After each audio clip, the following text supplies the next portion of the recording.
Hey, bro, they have on that website. This is the national identification card you have, but they also have a right to travel card on that website, and that card costs you $50, right? The driver's license from the state of New Jersey costs you $24, and it's good for 3 years. Now, with the driver's license, as long as you keep it in good standing for 3 years, you straight. You go out there with that right to travel card from RV Bay Publications, you're going to get arrested as soon as you walk out the door. The TSA may soon reject driver's license as identification from major states in the U.S. because they don't pass the Real ID law. Now, the Real ID law, or the Real ID Act, passed back in 2008. However, there have been a number of delays in actually enforcing it. And now, beginning in the new year, TSA agents and governmental officials claim that they're going to start implementing it, and they're going to start rejecting driver's licenses from very specific states. And I'll tell you which states they are in just a second. But here's more about the law. The Real ID law requires states to implement certain security features before they issue IDs, and also verify the legal residency of anyone to whom they issue an ID card. So, from personal experience, if you're from California, you go to the DMV, you fill out a form indicating where your address is, and then boom, they send you a driver's license. Well, apparently that's not good enough for the government. They want to ensure that there's some verification that that address is real. The Real ID also requires states to share their databases of driver information with other states. The information sharing provisions are a big reason why some privacy groups oppose the law, saying it would effectively be the equivalent of a national identification card. I'm probably missing something, but I actually don't mind a national identification card. I don't either. I'm trying to figure out why that's such a terrible thing. I don't think that it is. Stop right there, brother. Corey Gaines did it. That's what you said. Let's look at this one more time. Whether you call them citizen or not, stops a person and asks that person, where is their license? Do you have a delegation of authority order? Any driver's license of the person should also ask them, who is your delegation of authority order? Do you have a delegation of authority order? Any driver's license of the person should also ask them, who is your delegation of authority order? So how do we escape that? We can't get away from that. Can I say something real quick? These people are so you know what their delegation of authority is? The Constitution. The badge in the uniform that they got on. The badge in the uniform that they got on. The badge in the uniform that they got on. Also, it looks like a cop car, and the Albuquerque man who drove it claimed he was a cop. But last night he made a major mistake.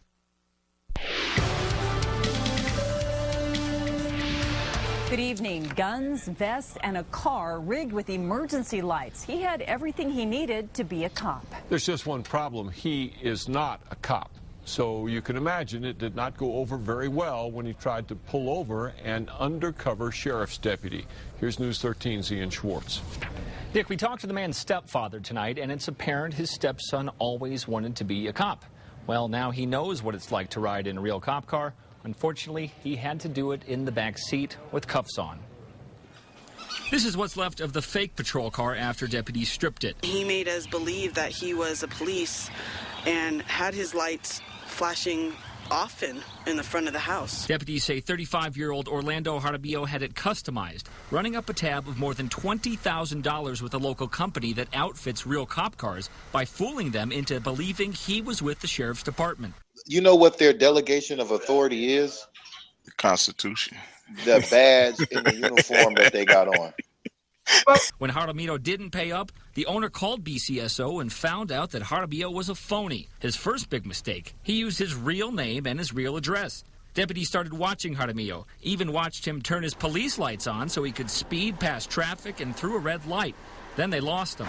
Yesterday, they followed him again, and he did it again. But this time, deputies also had someone in an unmarked car who deliberately sped past Jaramillo, and the phony lawman took the bait. Jaramillo, who was pretending to be a deputy, actually chased the real deputy and pulled him over. The criminal complaint says Jaramillo then came to the deputy's window, flashed a state police badge, and then flashed a loaded gun.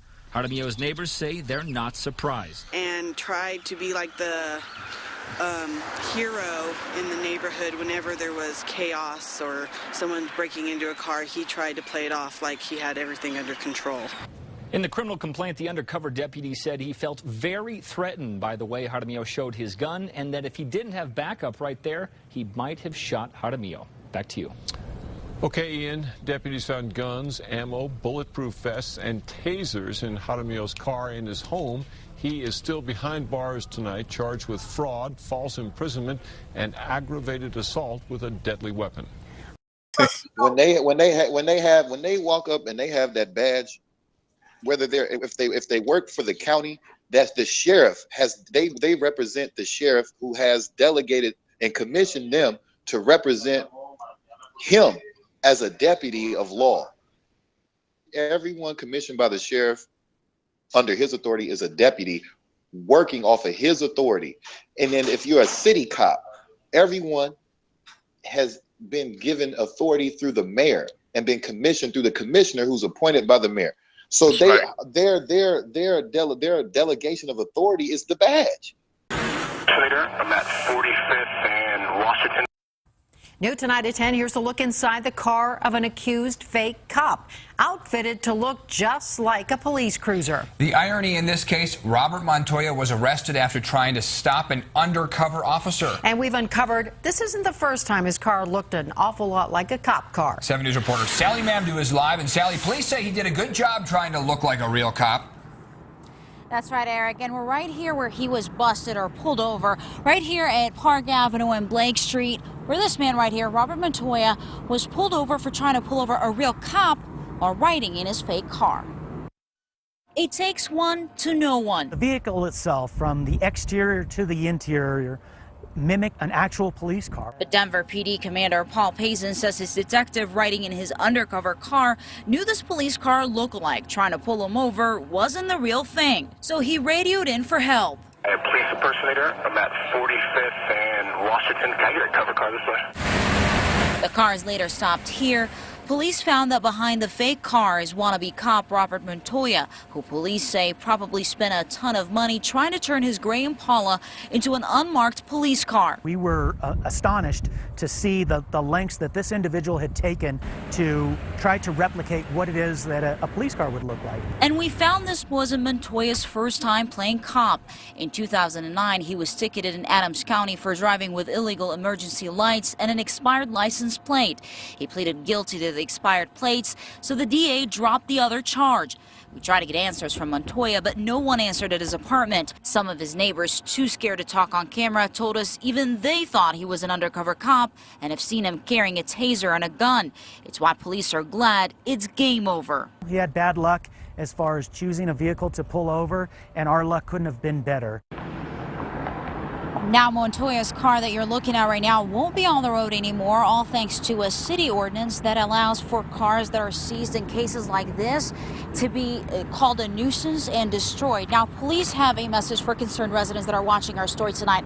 If you're driving on the road and you get pulled over, or you're being pulled over by an unmarked vehicle and you're feeling a little suspicious, just stop at a well-lit parking area and dial 911 to verify with the dispatcher that the person pulling you over is indeed a real cop. For now, we're live in Denver. Sally Mamdou, 7 News. That's their credential right there. The badge that they're given when they're sworn in and commissioned into office. I'm glad we're on this. Once you get where you know what the game is and how they play the game, you will they don't know much. They don't got much game. We didn't give them much. Okay? You're dealing with 360 degrees of data. They're only working with 33 degrees or 33 degrees of information. They don't have much game. They use the same game, tweak it a little, and make you think it's a new game. But when you get where you know how they operate, you know their modus operandi or their method of operation, you always see the same thing going on over and over again. And the people keep falling for it repeatedly because they don't know what they're looking at, because they don't know how this creature plays the little bit of 33 degrees of game they got.